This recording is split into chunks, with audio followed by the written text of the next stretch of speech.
Bienvenue à l'Église Fusion, content de vous voir. Est-ce qu'il y en a ce matin qui nous visitent, qui sont là dans cette période estivale, qui sont ici ce matin pour la première fois? Est-ce que vous pouvez juste lever votre main? On aimerait ça vous reconnaître, vous accueillir. On voit un homme qui est là. Est-ce qu'on peut souhaiter la bienvenue à l'Église Fusion?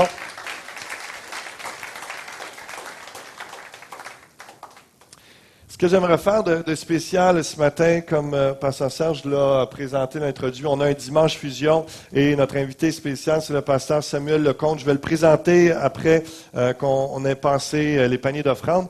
Mais je me suis dit, j'avais dans mon cœur d'utiliser son livre pendant mon message. Je vais faire quelques références. Et ce matin, il y a un chapitre dans son livre, Grandi pour l'amour de Dieu, qu'on va avoir une entrevue dans quelques instants ensemble pour présenter son livre. Mais il y a un chapitre sur la dîme. Et je voulais juste vous lire un extrait que je trouve inspirant. Et puis, ensuite de ça, on va passer les paniers dans ce sens. Et puis, ça se trouve dans le chapitre 4, à la page 89, pour ceux qui veulent retenir ça ou ceux qui vont nous suivre par l'Internet. C'est dit ici, dans Malachie 3.10, « Apportez à la maison du trésor toutes les dîmes afin qu'il y ait de la nourriture dans ma maison. » Et Pasteur Sam écrit, « Pour nourrir une famille, la nourriture seule n'est pas suffisante. Il faut aussi avoir une table, des chaises, des ustensiles, de la vaisselle, de l'électricité, une maison, etc. » De même, la nourriture apportée dans l'Église exige un ensemble de personnes, de matériel et de conditions. Il faut non seulement la lecture de la parole de Dieu, mais aussi les enseignements, les pasteurs et les prédicateurs, les classes, les études bibliques, la littérature, un système de son, un bâtiment et son mobilier. Bref, tous les accessoires qui aident à distribuer la nourriture. Tout cela est coûteux, mais permet aux chrétiens d'être bien nourris. Et c'est vraiment ça, l'idée de l'Église. On est là pour apporter une nourriture et votre soutien financier aide à l'accomplissement de la prédication de la parole de Dieu, que les gens soient nourris. Et un peu plus loin, il partage dans son témoignage, à la page 97, ceci. « Depuis le début de ma vie chrétienne, lorsque je suis né de nouveau, je me suis engagé à payer ma dîme. Il y avait des gens qui voulaient me dissuader de le faire et qui me disaient « Es-tu fou? Tu vas t'appauvrir à faire cela. » Je les invitais alors à venir avec moi dans une maison d'accueil pour rencontrer les mendiants qui attendaient en ligne pour la soupe et leur demander « Qui de vous est en ligne ici pour avoir trop donné à l'Église? » Bien sûr, mes détracteurs refusaient mon invitation en riant, sachant quelle aurait été la réponse des mendiants. Le verset suivant dit « J'ai été jeune, j'ai vieilli, et je n'ai point vu le juste abandonner, ni sa postérité, étant enfant de Dieu, mendiant son pain. » Psaume 37, verset 25.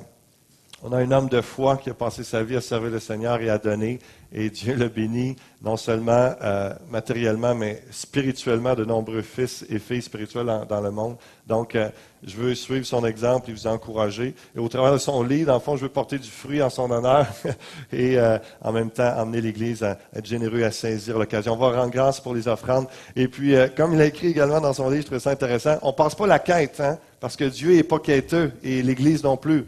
On passe des poignées d'offrandes parce qu'on offre à Dieu nos dîmes, nos offrandes avec joie, avec générosité. Vous voyez, il y a une distinction très intéressante à faire. Prions, rendons grâce à Dieu. Père, tu es un Dieu fidèle, tu es un Dieu qui pourvoit à tous nos besoins.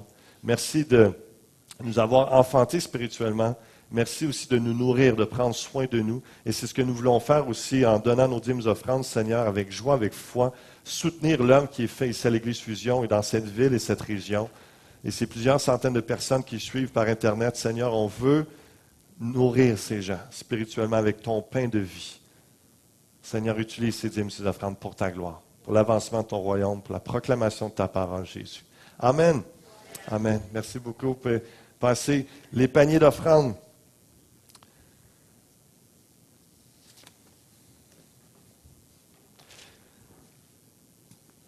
J'ai le privilège d'introduire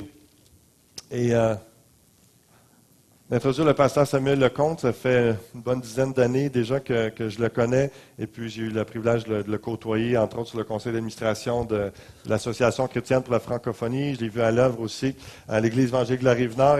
Et dans le livre qui est à vendre à l'arrière, si vous voulez vous le procurer, à la fin de la réunion, « Grandi pour l'amour de Dieu », c'est un livre sur la formation, l'instruction, pour la maturité chrétienne. Et puis à l'arrière, dans le bas, il y a une bonne description. Je me disais, en lisant ça, ça nous donne une bonne idée de qui est Pasteur Sam, de ce qu'il accomplit, de l'ampleur de ce que Dieu a fait au travers de cet homme-là. Et je salue son épouse Josée également, qui est avec nous ce matin. Vous pourrez la rencontrer à la table, à l'arrière également. Ça nous dit, le révérend Samuel Lecomte est né en 1938, soit 12 ans après la naissance de la cadette de ses 5 sœurs. Sa mère avait déjà dépassé la quarantaine. 1 an auparavant, ses parents avaient accepté Jésus comme leur sauveur et Seigneur. La naissance de leur fils unique était pour eux un signe qu'ils devaient être consacrés au Seigneur, tout comme le prophète Samuel. Sa mère dit, je le réclame pour le Seigneur. Je suis certaine qu'il fera connaître l'Évangile à la province de Québec. Il prêchera la parole et je l'appelle Samuel. Pendant sa carrière dans les forces policières, il ressentit l'appel et quitta un travail qu'il aimait pour se consacrer entièrement au ministère. En 1976, il fonda l'Église évangélique de la Rive-Nord, maintenant appelée l'Église Le Portail, située à Laval, au Québec. Elle devient la première Église chrétienne évangélique à avoir une assistance de 1000 personnes au Québec. Plusieurs églises, ministères et pasteurs ont émergé du ministère de Pasteur Sam, dont l'Église Nouvelle Vie de Longueuil avec le pasteur Claude Houd, l'Institut de théologie pour la francophonie avec son fils, le pasteur Marc Lecomte, qui est mon mentor également, l'Association chrétienne pour la francophonie, l'association dans laquelle l'Église Fusion est. Et puis, ça nous dit, le révérend Samuel Lecomte est marié à José depuis 2010 et est le père de Janice, Marc et Christine qui servent le Seigneur. Est-ce qu'on peut accueillir ce matin le pasteur Samuel Lecomte, homme de Dieu?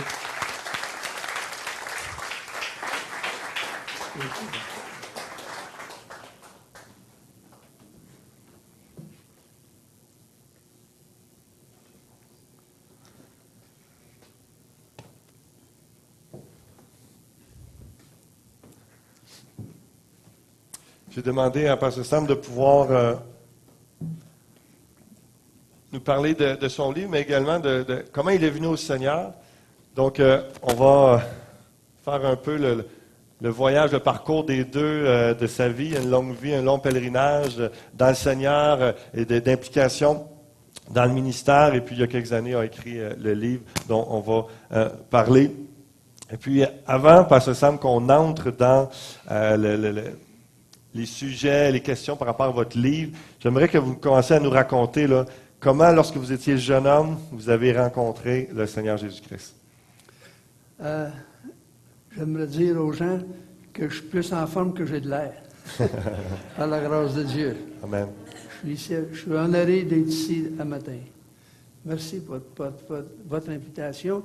Je vais vous demander d'être patient avec moi. Dans mon témoignage, je mentionne, excusez, mes parents n'étant pas catholiques quand j'étais petit gars pour aller à l'école. Et il n'y avait pas d'école protestante française dans le temps. On m'a envoyé à l'école anglaise. Toute mon instruction est en anglais. Mm-hmm. Et c'est pour ça que j'ai une difficulté avec mon vocabulaire toute ma vie, en français. Et depuis mon AVC, j'ai de la difficulté à articuler et je dois parler lentement. J'espère que vous me comprenez. Très bien, très bien. Donc, étant jeune homme, je sais que votre mère, vous le racontez dans votre livre, votre mère a beaucoup prié pour que vous connaissiez le Seigneur. Comment ça s'est passé là, suite aux prières de votre mère? Bien, ça va surprendre le monde. J'étais un rebelle, tannant, très agréable dans mon adolescence. Et ma mère priait pour moi. Elle m'avait consacré au Seigneur que vous avez attendu. Et je l'empirais. Je travaillais dans les boîtes de nuit de Montréal comme bouncer. Et j'étais très, très méchant, rebelle dans mon adolescence. Ma mère, elle m'achalait pour aller à l'église. J'ai dit, maman, arrête de me demander de m'achaler, aller à l'église, je ne veux pas y aller. Elle dit, je vais arrêter de t'achaler, je vais essayer, je vais achaler le Seigneur à la place pour toi. Elle s'est mise à prier pour moi, arrêter de me demander d'aller à l'église. Et à l'âge de 21 ans, je l'empirais et je me tenais dans une taverne du coin avec des amis très méchants. Si vous pouvez enlever l'écho, ce serait super, merci. Continuez. Il y a un petit écho, mais on va ajuster ça. Et puis, un lundi, le 6 janvier en 1960. J'étais assis avec des amis autour d'une table, prendre de la bière et puis à taverne. Les gens que je me tenais avec, ils étaient en train de planifier un hold-up de banque. Ils m'ont demandé de les joindre pour montrer que j'étais macho, pas peureux. J'ai pas dit non. Je voulais pas y aller. Et puis, ça m'a rentré dans la tête, ça m'a hanté toute la journée. Et quand je me suis couché, je me suis réveillé vers 2-3 heures le matin et je me demandais qu'est-ce qui m'arrivait dans la vie. J'ai été élevé par des parents chrétiens, je connaissais le mal et le bien. Et qu'est-ce qui m'avait arrivé? Je suis là, j'ai 21 ans, où je m'en vais avec ça, dans la vie. Et je ressentis tout à coup une présence dans la chambre. Wow. Et je savais que c'était le Seigneur qui me visitait. Et j'avais un désir de mon cœur, ça me parlait à mon cœur, mets-toi à genoux et te repentir. Ah, j'ai dit, non, Dieu. Si tu es Dieu, c'est toi qui vas me mettre à genoux. Je ne me mets pas à genoux tout seul. Tout ce que je sais, dans 2 minutes, je suis en train de pleurer à genoux à côté de mon lit. Et j'ai rencontré un pasteur le même soir qui m'a mentionné que ce qui m'était arrivé, le Seigneur me parlait par l'Esprit Saint, il fallait que je me repente et accepter Jésus. Je m'étais agenouillé dans le bureau du pasteur et j'ai accepté le Seigneur là. Et ma vie a changé totalement. Et je me sentais appelé dans l'œuvre aussitôt que ma conversion. Et j'ai décidé de me consacrer au Seigneur, étudier et lire en masse. Et puis, je savais que j'avais l'appel sur mon cœur. J'ai dévancé le Seigneur. J'étais long en enthousiasme et court en expérience. Ouais. Et j'ai dévancé le Seigneur. Des gens ici m'ont connu dans le temps, que j'étais plein de feu et flammes, mais pas de sagesse. Et j'ai failli dans le ministère. J'ai rétrogradé. Je suis allé policier à Saint-Manuquagan. Et le Seigneur a arrangé les choses d'un instant qui me ramenait dans l'œuvre. Et depuis 1976... Si on regarde un peu la chronologie, parce que moi, je sais exactement, à 21 ans, vous avez donné votre vie au Seigneur, puis là, vous écrivez qu'à 22 ans, déjà, vous êtes entré dans le ministère comme pasteur. Donc, comme vous dites, il y a un peu d'expérience, mais là, il y a eu un échec. Pendant 10 ans, vous avez été à l'extérieur du ministère. Qu'est-ce qui est arrivé pour que vous réintégriez? Parce qu'on va revenir un peu à l'histoire, vous êtes rendu, mais je voulais juste revenir un peu en arrière. Qu'est-ce qui vous a ramené 10 ans plus tard dans le ministère et là, qui vous a amené à fonder l'Église évangélique de la Rive-Nord? La situation est arrivée. J'étais policier sur la Manuquagan et un soir, accompagné de mon sergent, on faisait de la patrouille, on suivait un gros camion de 50 tonnes. On a vu, c'est des gros Euclides qu'ils appellent. Okay. Et on l'a vu dévier son chemin. Il essayait d'écraser un piéton. Il courait avec un piéton pour l'écraser. Et puis, il a repris le chemin. Le sergent, il a dit, « Sam, il faut l'arrêter. Il est fou, il a essayé de tuer ce gars-là. » On a dépassé le camion. Et le camion... Il a refusé d'arrêter on n'a plus mis de tourbillon, la sirène, il n'a pas arrêté, il a continué son chemin. Le sergent, il dit, il est fou, on va l'arrêter, il faut l'arrêter. Et on a bloqué son chemin, et il a arrêté le camion, et puis en descendant l'échelle du camion, j'ai dit, ton permis de conduire, il dit, achète-moi pas, il voulait me donner il essayait de me donner un coup de coude dans le visage. C'était son erreur. Il est rentré dans le pain à salade, il s'est chié sur un restaurant. et puis, je l'ai arrêté, on l'a interviewé. On a mis une accusation de conduite dangereuse. Et on lui a dit qu'il essayait d'écraser ce type-là qu'on l'a vu faire. Ah, il dit, j'essayais pas de passer sur le dos pour y faire peur une joke. C'est mon compagnon de chambre, là. Je l'ai vu, puis j'ai essayé d'y faire peur une joke. Nous, on ne savait pas que c'était son compagnon de chambre. On lui a mis une charge de conduite dangereuse, on l'a incarcéré dans une cellule, et le syndicat pensait qu'on l'avait arrêté pour excès de vitesse. Et ils ont fait erreur, ils voulaient faire une grève illégale parce que je l'ai arrêté. Et puis, ils voulaient l'enlever de nous, des cellules. Ils ont descendu au poste de police, ils voulaient l'enlever. J'ai mis un constable, je l'ai fait passer par le bois, emmener notre détenu à la prison de Bécomo pour passer en cour. Et puis, une couple de jours après, le sergent, il me réveille pour commencer mon shift de jour à 6 heures le matin. Il dit, Sam, réveille-toi, lève-toi, habille-toi, descends à Bécomo. Pourquoi? Il y a un mandat d'arrestation contre toi. Wow! J'ai dit, wow! Qu'est-ce que c'est ça? Il dit, le gars t'a arrêté une couple de jours, là, pour la descente de la grève, là. Et puis, il a mis une charge, tu l'as battu. Et il dit, il y a un mandat d'arrestation qui va être fait contre ce gars-là. Ça, c'est faut que tu descendes. C'est la fin de vos derniers 10 ans là, avant le ministère? C'est-tu un peu le... Oui, dans le temps, j'étais à l'autograde. Okay. Et j'étais loin du Seigneur, loin de l'Église, loin de ma famille à Bécomo. Et j'avais l'autogradé pleinement. Okay. Et il dit, tu vas descendre à voir l'inspecteur à Bécomo. Et puis, ils vont aller à la cour avec toi.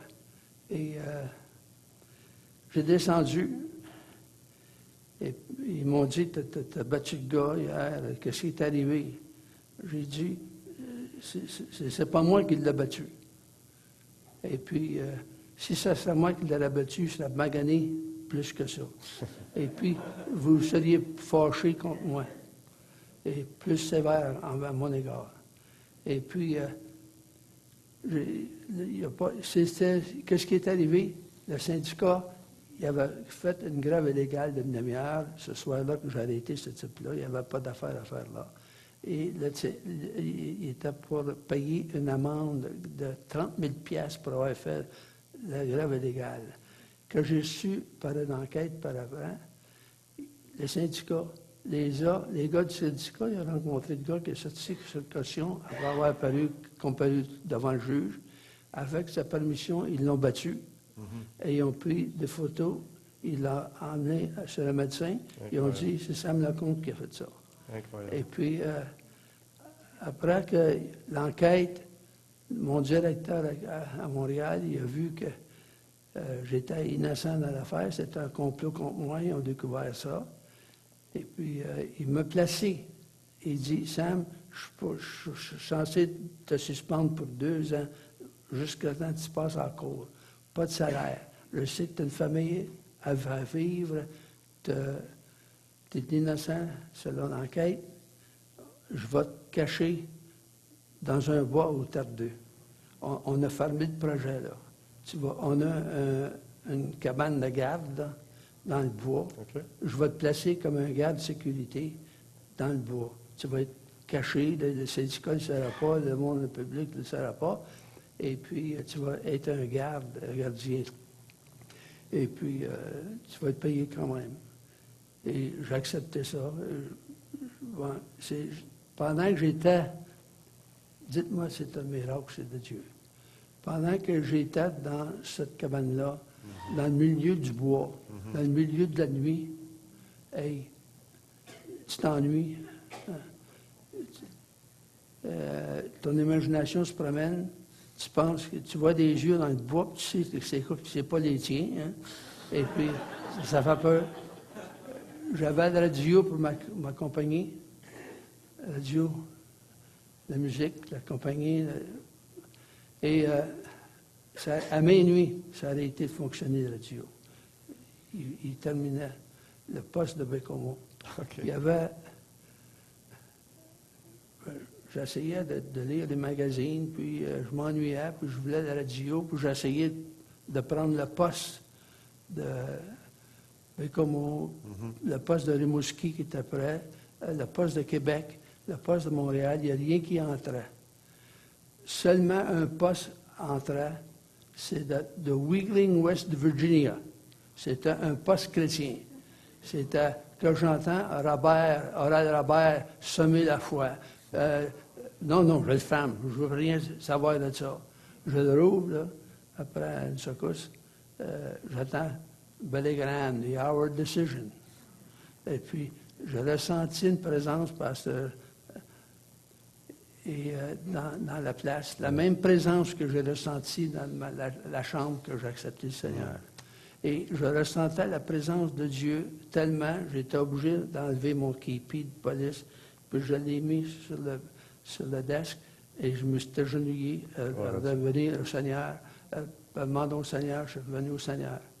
Et de ça, j'ai été transféré à Montréal, j'ai eu une promotion à lieutenant, capitaine, inspecteur. J'étais responsable d'enquêter et d'arrêter tout acte criminel contre l'Hydro-Québec sur l'île de Montréal, contre le sabotage, le vandalisme, etc.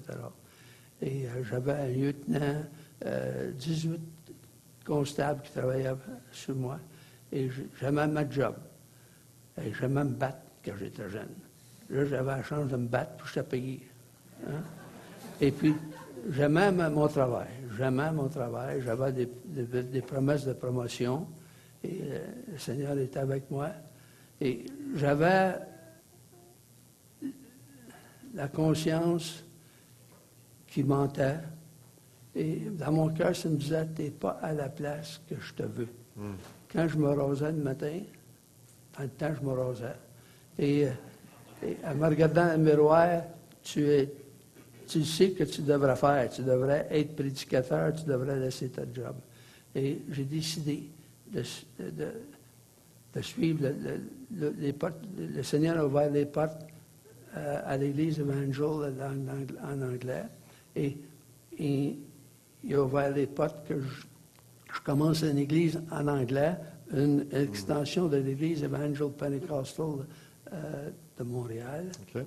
Et dans deux montagnes, dans le nord de Montréal, j'ai commencé des assemblées en anglais. On appelait ça North Shore Evangel, okay, dans une petite communauté à deux montagnes. Et après la première assemblée, on était autour de 19 personnes, et puis le Seigneur bénit, s'agrandit. On a construit une église à Saint-Eustache 2 ans après, et c'est devenu plus petit. Le Seigneur envoyait un réveil, on baptisait les gens, une centaine à la fois. Le Seigneur envoyait un réveil, il agrandissait l'église. L'église était trop petite, on était obligé de la vendre, et on a circulé dans Laval. Je me sentais comme Moïse, pasteur, avec sa congrégation dans le désert qui se promenait là.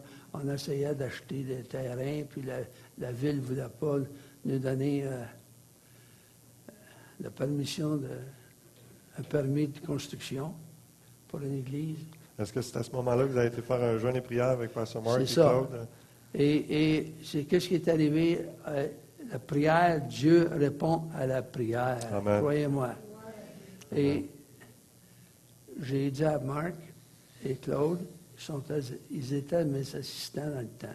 On va jeûner 3 jours pour vendre cette église à Saint-Eustache, que le Seigneur nous conduise à Laval.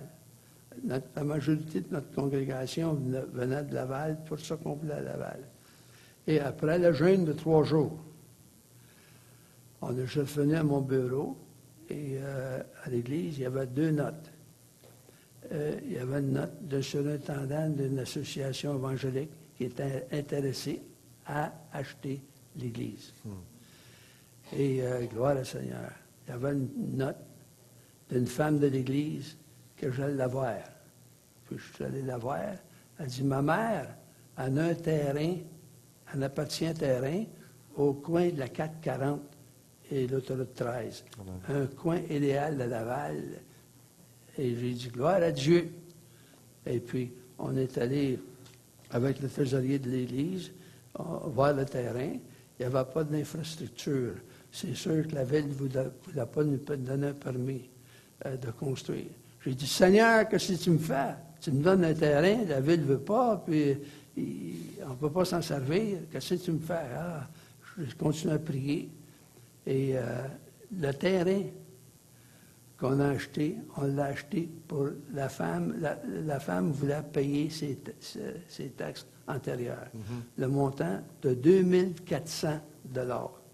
Le Seigneur a arrangé les choses où on a acheté notre terrain au coin de l'autoroute 13 et d'Agenais. Le type qu'on a acheté le terrain, il appartenait les terrains alentour de la 440 et la 13. Et notre terrain était dans le centre de ces terrains. Il voulait notre terrain absolument. Le terrain, on l'a payé 2400 pièces. On a eu 347 000 pour le terrain. Il vient pas me dire que Dieu ne répond pas. Est-ce qu'on peut rendre grâce au Seigneur pour tous les témoignages qu'on entend plus tantôt? Ça nous a permis de construire l'église qu'on a au coin de l'autoroute 13 et Amen. Gloire à Dieu. Le Seigneur répond aux prières. Il a répondu aux prières de ma mère pour mon salut, Amen. la prière de ma femme, Marianne, quand j'ai rétrogradé, à revenir dans l'œuvre. Moi, je ne savais pas, elle priait pour moi de revenir dans l'œuvre. Elle va se faire avec moi dans l'œuvre quand j'étais dans ma jeunesse. Et puis, c'est Pasteur Claude qui a dit à ses funérailles, il dit, Marianne me dit que Pasteur Sam, quand il dormait, quand il était policier, il travaillait de nuit, il dormait tout le jour. Elle dit, j'imposais mes mains sur sa tête que pendant qu'il dormait, elle dit, Seigneur, restaure-les à son ministère. Amen. Le Seigneur a arrangé les choses pour la restauration Wow. que j'ai faite et le Seigneur a répondu à ses prières. Prière de foi. Gloire à Dieu. J'aimerais qu'on parle de votre livre maintenant, Grandi pour l'amour de Dieu. Pourquoi avez-vous décidé d'écrire ce livre-là? Bien, pendant que j'étais pasteur, les gens venaient me demander conseil, des problèmes qu'ils avaient. Je savais que c'était le problème qui était causé. Ils connaissaient par ignorance de l'Évangile. C'est de l'enfantillage, j'étais dans les enfants. Et puis, immature. Oui. Quand j'étais adolescent, je vous ai dit que j'étais rebelle. Quand je frustrais ma mère, elle me disait, quand tu vas grandir pour l'amour de Dieu? D'où le titre. Elle ne voulait pas dire, quand tu vas rejoindre Spire, quand tu vas devenir une personne responsable et mature. C'est ça qu'elle voulait dire. Oui. Et j'ai rencontré des chrétiens, Pasteur David, dans mon ministère, immature et responsable, et pour ça que je l'ai appelé comme ça. Je couvre tout l'aspect de la vie chrétienne. C'est un traité de le chrétien évangélique. Ça couvre tous les aspects de la vie chrétienne, et pour que vous puissiez grandir pour l'amour de Dieu. Amen. Justement, dans le livre, là, pour ceux qui vont vous le procurer, se le procurer, il y a les différents thèmes qui sont là sur les fondements théologiques, sur la Bible, l'Église, la dîme, le fruit de l'Esprit, la foi, les doctrines des baptêmes, la résurrection, le jugement éternel, etc. Donc, il y a vraiment plusieurs aspects qui vont vous aider à grandir pour l'amour de Dieu dans les voies de Dieu. Puis, pourquoi que vous croyez que la Bible, c'est vraiment la parole de Dieu, que c'est un livre différent de tous les autres? Vous en parlez dans un chapitre de votre livre. Ça dit que l'homme ne vivra pas de pain seulement, et de toute parole qui vient de Dieu. Amen. Je crois que la Bible est la parole de Dieu. Ça m'a aidé dans ma vie, ça a transformé ma vie. La Bible, j'ai fait des recherches, c'est logique de croire à la Bible. Oui. C'est tellement logique. C'est illogique de ne pas croire à la Bible. Et j'ai fait mes recherches. C'est un livre indestructible. Amen. C'est un livre qui est infaillible. Yes. Il n'y a pas d'erreur dans... Je défie quelqu'un de me trouver une erreur dans la Bible. Amen. Il dit, ah, ça se contredit. Non, non, il n'y a pas de contradiction. Il n'y a pas d'erreur. Il dit, je vais t'expliquer. La Bible a été transcrite dans plusieurs langues. Et l'apôtre Paul il écrivait en grec. Il a mentionné le mot chaise, fauteuil, le mot banc. Il n'y a pas de contradiction. Le même message est là, assis-toi dessus. Hein? Ça veut dire ça. Exact. Il y a plusieurs traductions, mais le message est le même. Le message demeure le même. Et indestructible. Amen. Que les nations qui ont essayé d'éliminer la Bible dans leur culture, ils ne sont pas capables. Dernièrement, il y a un docteur en théologie qui a été invité et mondialement connu parmi les intellectuels de la Chine de parler du christianisme. Il a fait une impression tellement que le président de la Chine l'a invité à le rencontrer et parler du christianisme. Et en Chine, si tu appartiens à une Bible, tu fais 2 ans de prison. Hein? Tu fais de la prison, la Bible est interdite en Chine. Et le docteur est allé rencontrer le président, il a parlé du christianisme, il a été impressionné, il a demandé au docteur en théologie, quel pays qui a plus de chrétiens? C'est-tu les États-Unis? C'est-tu le Canada, l'Angleterre, la France? Quel pays qui a le plus de chrétiens? Il a dit non, ce n'est pas de ces pays-là. Monsieur le Président, c'est votre pays. La Chine a plus de chrétiens, il élimine la Bible. Tu ne peux pas la détruire. Hein? Tu ne peux pas l'éliminer dans la vie de l'humanité. C'est la parole de Dieu. Amen. Vous parlez aussi dans votre livre de l'Église locale. Pourquoi c'est important pour un croyant de s'impliquer dans l'Église locale? Bien, je parle... on est né de nouveau. On doit grandir dans le Seigneur. Pour grandir à santé, il faut avoir une famille. Amen. Pour nous soutenir, pour nous protéger. Et c'est pas par rien, ça nous dit dans les Actes des Apôtres, Dieu ajouta à l'Église tous les gens qui étaient sauvés. Il voulait qu'il y ait une famille. Moi, si tu veux, j'étais berger comme pasteur. Oui. Si tu veux sortir le berger d'aliments dans moi, dis-moi, tu es un croyant, mais tu ne vas pas à l'Église. Et moi, quelqu'un qui n'a pas de foyer spirituel, c'est comme un type, un homeless. Oui. Un sans-abri. Les sans-abri dans la rue. Les sans-abri. C'est quoi ton adresse? Tu n'as pas d'adresse. Tu es orphelin. Tu es sans-abri. Et puis quelqu'un qui n'a pas un foyer spirituel, je lui demande, à quelle église tu vas? Il ne sait pas. Toi, il me dit, je ne sais pas. Tu étais orphelin. Tu étais un bum spirituel. Tu n'as pas de foyer, tu n'as pas de responsabilité. Et je crois que c'est important que le chrétien appartienne à l'Église. Amen. Il ne pourra pas grandir, être mature, devenir mature. Exactement. L'illustration que Pasteur Sam utilise dans son livre depuis le début, c'est vraiment l'idée de l'enfant qui grandit. Puis lorsqu'on vient au Seigneur, je vais vous en parler dans quelques instants, sur la nouvelle naissance. Et puis, lorsqu'on devient un enfant de Dieu, on est comme un bébé, on grandit, mais on appartient à une famille. Et la famille, c'est l'Église, c'est le corps de Christ. Jésus est la tête de l'Église, mais l'Église locale, pas juste ici, dans le monde entier, il y a des groupes de croyants qui se rassemblent et c'est important de se réunir dans notre famille, puis de profiter des frères et des sœurs et de ceux qui sont plus vieux, qui nous enseignent, qui nous communiquent, qui donnent soin. Donc, c'est vraiment une belle image qui est là tout au long du livre. Je vous encourage à vous le procurer aussi. Il y a des éléments biographiques sur la vie de Pasteur Sam. C'est très intéressant, bien illustré.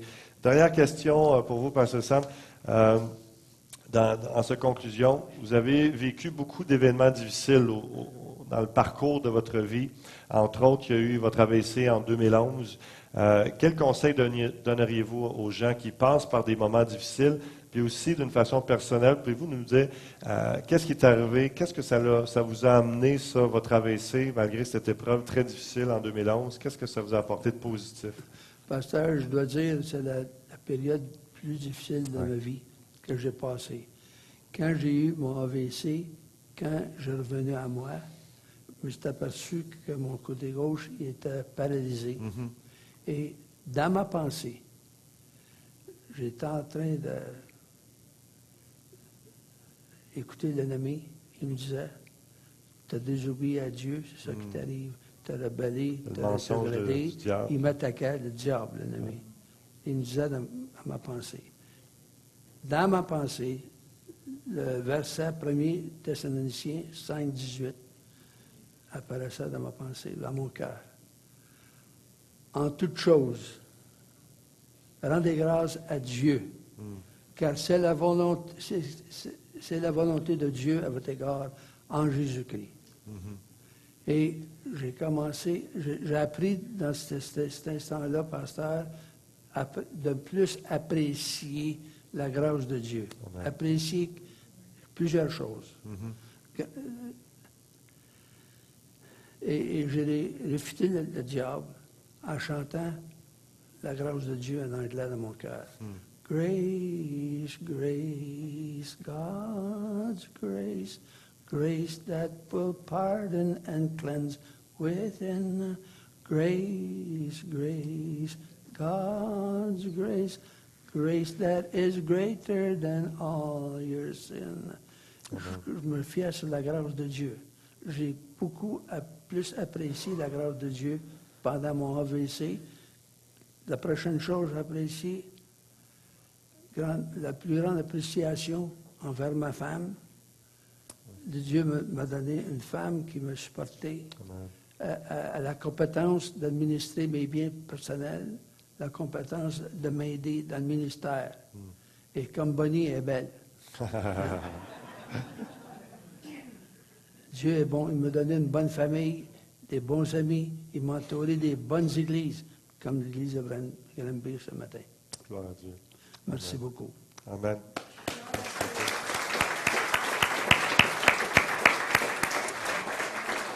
Merci beaucoup, Pasteur Sam. Vous savez, ce qu'il a écrit aussi dans son livre, c'est que, entre autres, l'AVC vous a permis d'avoir du temps pour vous arrêter pour écrire ce livre-là. Oui. Donc, on rend grâce à Dieu pour tout votre parcours, ce qu'il a fait, puis vraiment pour le livre que vous nous laissez, Grandi pour l'amour de Dieu. On peut le remercier encore une fois.